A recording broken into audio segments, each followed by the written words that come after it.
Hi, my name is Penina Ngombo. I would like to introduce to you a study. It's called Lifeline. It's a book.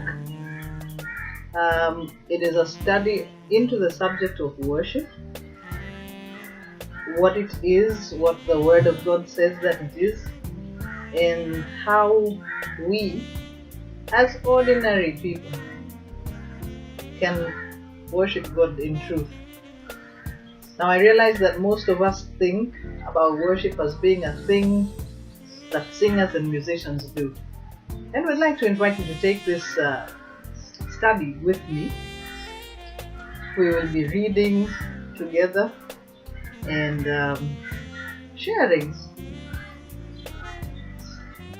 out of the Word of God what it says about worship. You're very welcome.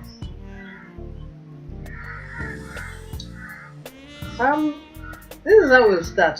As always, it is a good thing to start anything with prayer. So let's pray. Our Father and our God, we thank you. Today we thank you for the opportunity that you have given to us to study your word together.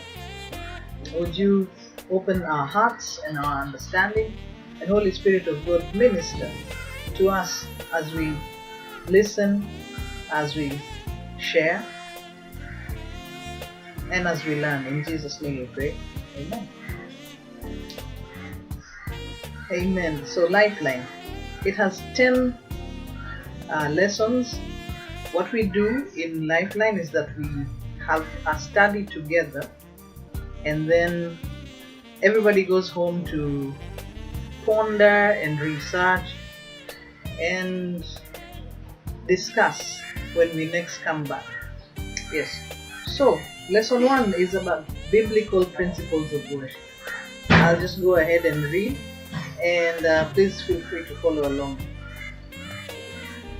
John chapter 4, verse 21 to 24, from the NIV, it says this: "Woman," Jesus replied, "believe me, a time is coming when you will worship the Father, neither on this mountain nor in Jerusalem.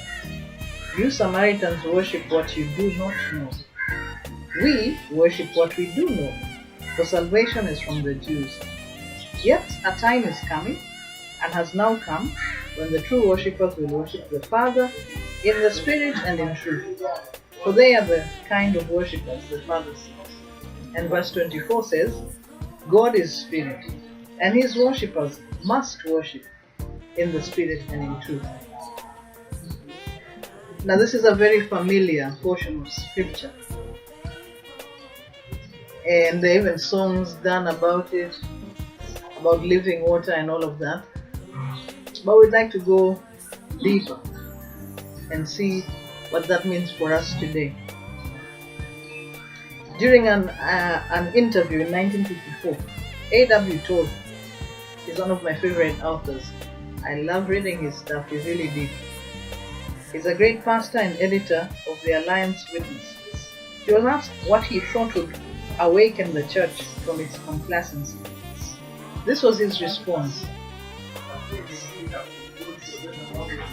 "In my opinion, the great single need at the moment is that light-headed, superficial religionists be struck down with a vision of God high and lifted up, with His train filling the temple."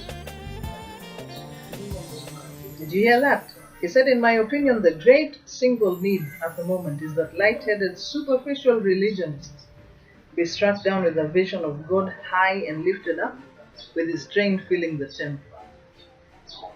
Now, I know most of you have met these guys. Very superficial. I know it's not you. I trust it's not you. But I'm sure that you've looked at some people and thought, wow, these guys are full of it. They are full of words. They just speak and speak. But there's nothing in their hearts that shows anything. These are the guys' toes I was talking about. He went on to say, "The holy art of worship seems to have passed away like the Shekinah glory from the tabernacle. As a result, we are left to our own devices and forced to make up the lack of spontaneous worship by bringing in countless cheap and tawdry activities to hold the attention of church people. In my experience, this is so true. What happens is that we, church people, and I am one of them, we sort of think that, first of all, we think that worship is music. We think that it has everything to do with how emotional the music makes us feel, and we actually think that we are the intended audience for the worship. So if you're in a worship team, you've probably heard people come to you later and say, the worship today was really good, or I like such and such a song. Why did you guys only sing slow songs today and we didn't get to dance? And so there's usually pressure on you if you're on the team, or if you're not on the team, you're usually putting pressure on the people who lead in the time of music at church to bring more activities, to bring more activities to satisfy you or me. Let me just say me, because I am a church pastor. Yeah? So before we embark on our 10-week journey, it is important to define what worship is in the simplest, most straightforward, uncomplicated way as is practically possible. In the course of the week, we will proceed to look at who, why, where, and how we are to worship. Jesus said to the Samaritan woman at the well, "You Samaritans worship what you do not know. We worship what we know. For salvation is from the Jews." That is John 4:22. It is therefore imperative that we begin our journey by defining worship and what it means to us. Alright?